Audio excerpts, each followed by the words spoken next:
dakatago kursiyu kame jonde arsi fof.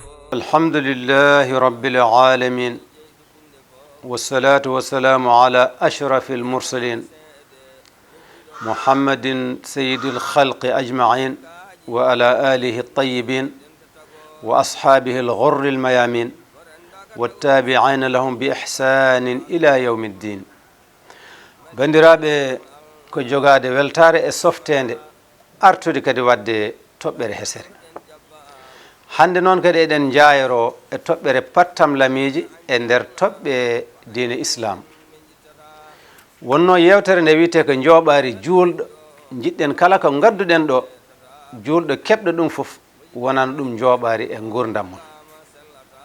nde wonno jomiraɗo wi ko yo yimɓe jiila jooɓari, te ɓuuri moƴƴude jooɓari noon e ɗanngal ngal gonɗen ngal ko kulol Allah. eɗen gadda toɓɓere nde ganduɗa ina walla ha no feewi e kulol Allah soko muñal. jewteten ko muñal woni as-sabru. sabru ko damal jaajngal ma en tongu hen ko heƴata dokken ɗum julɓe ɓe mbaɗa jooɓari. sabu yoni tan e mawnugol muñal e nder deftere Allah nde haalama hen e nokkuji 90. ayeje 90 kaali as-sabru woni muñal. hayso haalano ko gotol, hayso tan ko gotol wonno ina yona, kono laabi 90 Allah na haala ɗum no haalto ɗum firti ko alhaali mum no mawni. wa adafu ilayhi aktharu lkhayrat wa darajat. wattama e muñal kadi wonande muñoɓe martabaji towɗi e moƴƴere mawde. wa jaalaha jomiraɗo waɗi muñal ngal thamaratun lah, ko ɓesnoje moƴƴere nde, ko ɓesnoje ko gartam darajuji towɗi.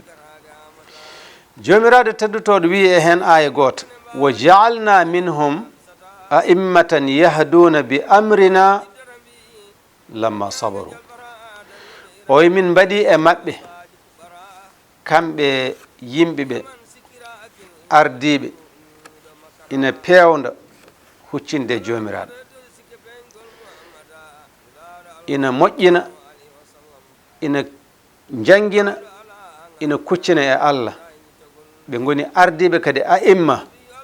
imam woni almami, a'imma woni almameɓe ardiɓe. kala gardiɗo ko almami wiyete. holko addani ɗumen oɗo martaba? o wi ko lamma sabaru, caggal nde ɓe muñi. nde ɓe muñi nde ɓe dañi hen gartam, ɓe mbaɗa annabaɓe, ɓe mbaɗa nulaɓe, ɓe mbaɗa waliyaɓe, ɓe mbaɗa moƴƴuɓe, ɓe mbaɗa ardiɓe. kamɓe fof ko muñal ngal rokki ɗumen ɗum ɗon. e aya goɗɗo jomiraɗo wi: wala najziyanna alladhina sabaru, mamin joɓ ɓen ɗon muñɓe ajrahum, jobdi maɓɓe, bi ahsani ma kanu ya'malun, ko ɓuri moƴƴude fof koɓe mbaɗanno ko. sababu nde muñal maɓɓe e yaajene maɓɓe, mamin joɓɓe ko ɓuri mawnude e ko ɓuri moƴƴude koɓe mbaɗanno ko. wa qala taala, jomiraɗo wi kadi e nokku goɗɗo e deftere makko: innama yuwaffa as-sabirun ajrahum bi gayri hisab. jomiraɗo wi muñoɓe ɓe maɓe timminane jobdi maɓɓe. jobdi ndi mawnine ete noon ko alda e hisab, woni ko ala hay hasbore. ko hunde nde ganduɗa moƴƴere nde mawde nde hay goto wawa hiisade. muñal ayaji 90 mbiɗen gari hen, en jubbat hen tan. hadisaji kewɗi kadi gari hen. ine jeeya hen ɗo annabi sallllahu alayhi wa sallam wi: ma utiya ahad ata'an khayra wa awsa min as-sabr. hay jiyaɗo Allah goto meeɗani rokkede dokkal ɓurgal moƴƴude, ɓuri yaajde e muñal.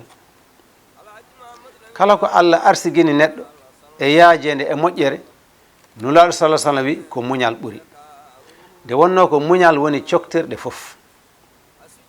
mbo ala muñal geɗe fof no mbawi ɗum ɓoccitade mbo ala muñal ko ari fof no wawi ɗum lorde ko ala muñal kenal ko famɗi famɗi ko fof no wawi ɗum weɗorde kono ko muñal addata neɗɗo tabidde addana ɗum gonɗinde addana ɗum soynade ko soynata ko suwaw yettade o jooɗo o fada omo wonde pellital omo wonde muñal omo wonde yaajede ɗum tagi hasanul basri ganda mawɗo e leñol ngol ɗo o wi assabru muñal kanzun min kunusil khayr ko ngalu mawɗo e ngaluji moƴƴere kañum muñal la yutihi llahu azza wa jal allah tedduɗo towɗo rokkata ngun ɗon ngalu illa li abdin so wona maccuɗo allah karimin tedduɗo endahu to allah muñal ko geɗal ngal ganduɗa ko geɗal manggal wawata ɗum tottede so wona neɗɗo mawɗo tedduɗo to jomiraɗo tawa ina yaadi e neɗɗo o e nder hen bandiraɓe muñal noon waɗi ko maratibuji woni waɗi ko daawe tati hen daawal gotal neɗɗo o ina hatijine muñal ha wawa wadde ko allah yamiri ɗum ko nde wonno ko allah yamiri ko fittandu ina ɓitte hen fittandu yiɗa ina muusi e fittandu hen sahaji alay saago muñal ara wawa hamƴude ɓitta fittandu ndu waɗa ko allah yiɗi ko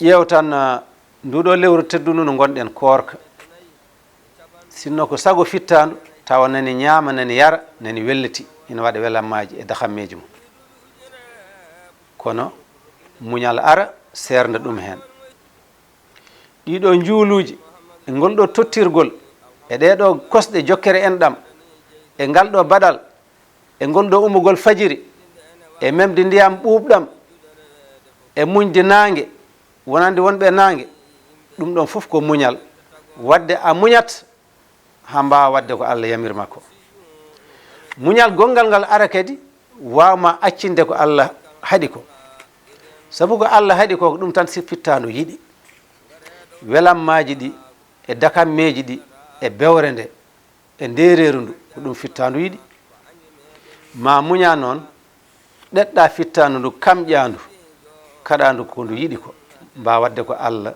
yamiri wadde assabru ala fi'lil awamir thumma assabru ala tarkil maasi jogitoɗa muñal ha mbaɗa ko allah yamiri kono kadi jogitoɗa muñal ha gacca ko allah haaɗi jojo fof jiya ko jiɗɗa kona jeeya jiya ko jiɗɗa kono daganakima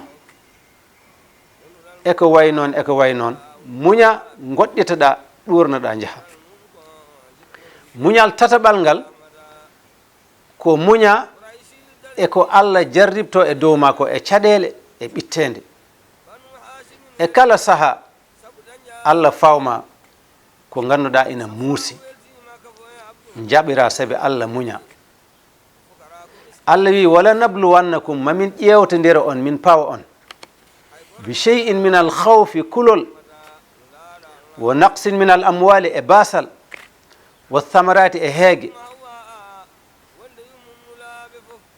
caggal ɗum kadi pittali ndew hen allah wis ɗum fof so waɗi noon wo bashir sabirin weltin muñoɓe wadde ma muña eko dafeteɗa ko eko jeɗata hunde tawa aɗa ronki a wawa eko toñeteɗa ko eko mbasatamo jiɗɗa e gueɗe baɗe noon e gueɗe baɗe noon wadde sa muñana a salitat kala ka fotani haalde walla mbaɗa ka fotani wadde ɗum noon muñal martaba tataɓa o ko on mbaɗata joguitari ha kala ko yani e dow ma mbawa tabidde te nulaɗo sallah sallam wi ko assabru inda sadmati l ula muñal koye ngallu gadana o woto wat ko mbaɗannoɗa ha gayna mbiya ko allah heddi walla mbiya ko wajiɓe mbiyata ko yallah moofi sas ko guila ngallu garwana o ciftorta allah tawa a salitani a wullani a sekani wuttima a yennani a ƴettaki muñal ko Allah fawma ko ɗum ɗon woni maratibuji tati muñal bandiraɓe ma en garto hen koye arde wassalamu aleykum wa rahmatullah keɗeɗoke Allah e korsa kawniɗo annabi gadiɗo tagede halgu woni sirru sababi